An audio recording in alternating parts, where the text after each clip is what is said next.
Hi, I'm Alex from Absolute Music, and we were luckily joined by Huxley, Demac, Urulu and Zoo Look to test out the new TR-8 and TB-3 units from Roland.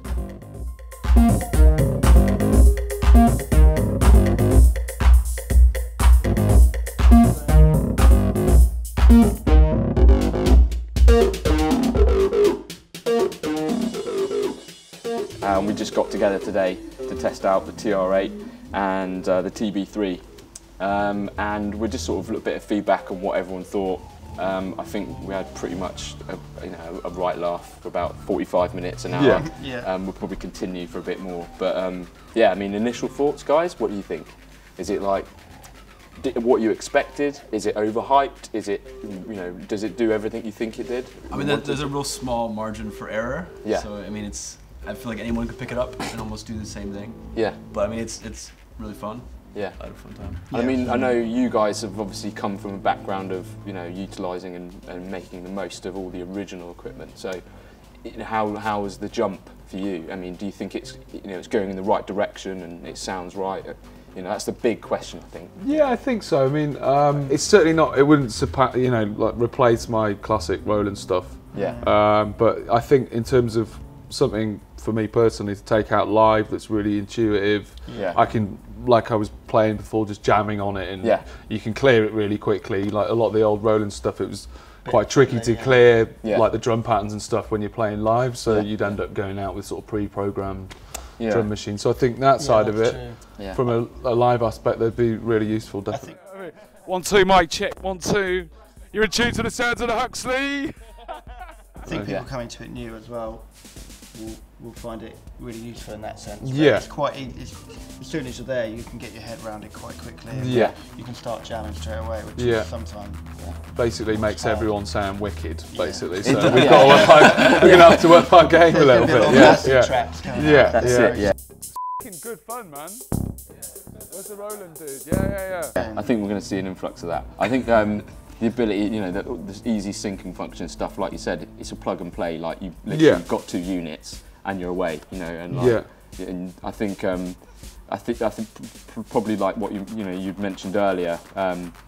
With taking the real gear out there, the original stuff, it's just too much of a risk now, and it's becoming to a point where, like, this sort of stuff, I think you're right, is going to be out and being used for anyone, doing live sets and stuff. Yeah, 100%. Yeah. Do you? I mean, I think I'm running these sort of things through other effects, distortion pedals, certainly the TB-3 with the Roland distortion. I was really impressed. I was probably more impressed with this than that. Yeah. Actually. The sound is pretty true to what I know is the original. The only thing that's a bit fiddly maybe is the keyboard on here, but as long as you can plug one through and you play it like that, I think that it's kind of... Considering, compared to the original, I mean, I think I borrowed a friend's 3-3, I'm not lucky enough to have one, and I think I spent a good day trying to get a good sequence out of it, You'd like literally, and then after about like 6 hours playing with it, I had like a wicked riff, and then I've used it in every track and then edited it.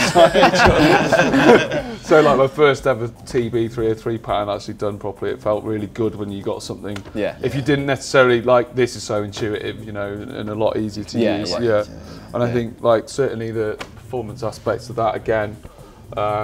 Straight away, all the tuning knobs for every sound, whereas on like the 99s, some of the sounds you didn't have full control over them.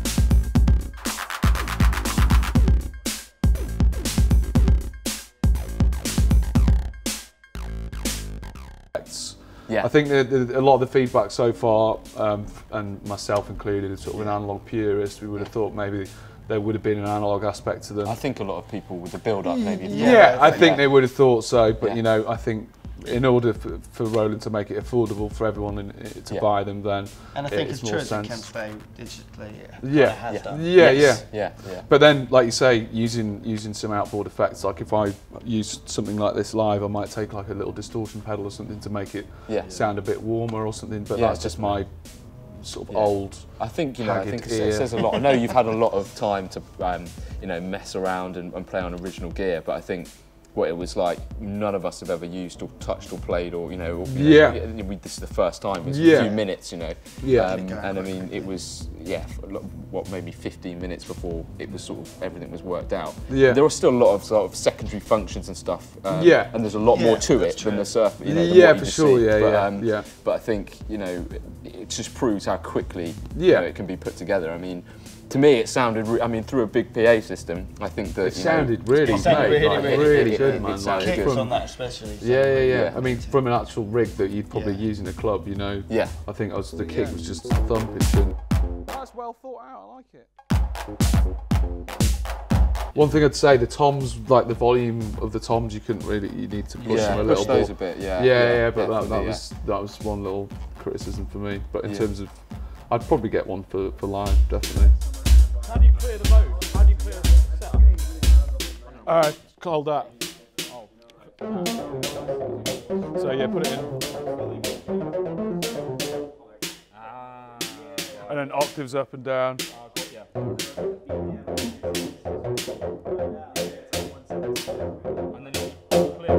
Obviously, anything I play is going to be wicked.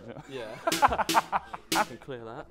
So how many things? I mean, if you go down that route of like using this sort of stuff live, I see a lot of people going through quite a few of these, the antics of DJing. And getting drunk, but it's not too expensive to replace. Well, it's my 707's been on the road with me for like 3 years. On the road, I'm not in like a tour truck or anything. I'm just a couple of little bags on my own on the train, you know. And it's like 3 years and it's now started. I mean, bearing in mind it is old as me. You do the math. It's starting to get a bit cranky now, and it's basically packed in like myself. So I think something like that would probably pack in and maybe, like you say, it'd be easy to replace. Whereas definitely. The older stuff isn't.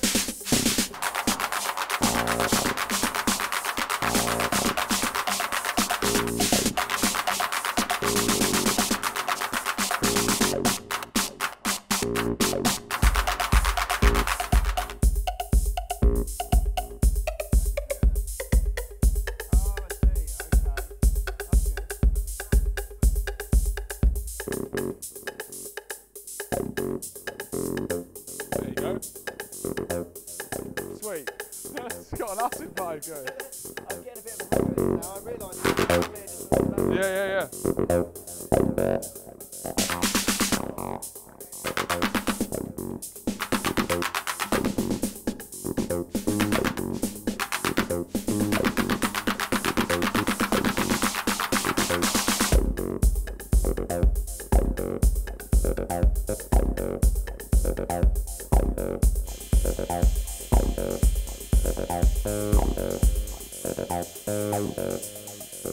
I'd say sort of the end of sort of this month, next month, when these things start shipping, do you think you're going to be like your first, I know already your names are on the list for these anyway, we'll say no more, but yeah, I mean, you think you're going to be able to utilise this definitely in your sets and things? And, I think so, from a studio perspective, it would kind of, I always try and, you know, with years of doing this, try and shy away from like the 808s and the 909s, but I mean, there's always a use for them. I think someone who would be familiar with my music and be like, actually mate, no, 909 hi-hat in most of your tracks. So it kind of be like, oh yeah.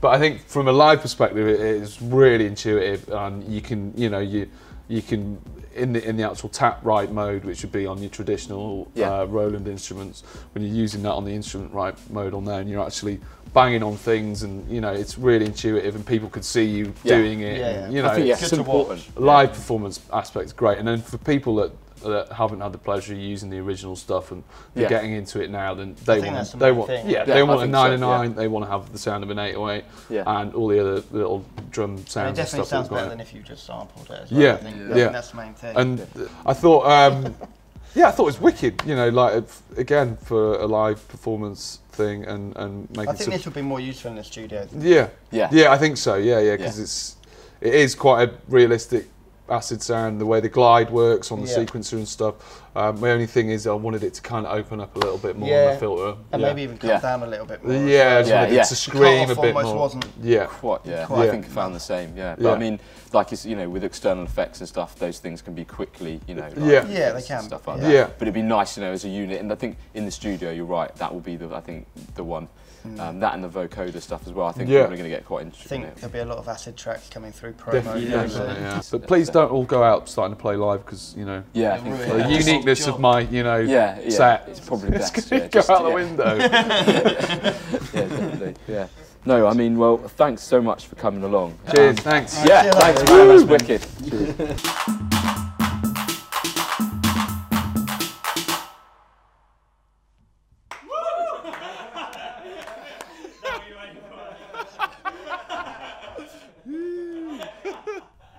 A big thanks to our guests for coming down, and for any more information check out www.absolutemusic.co.uk.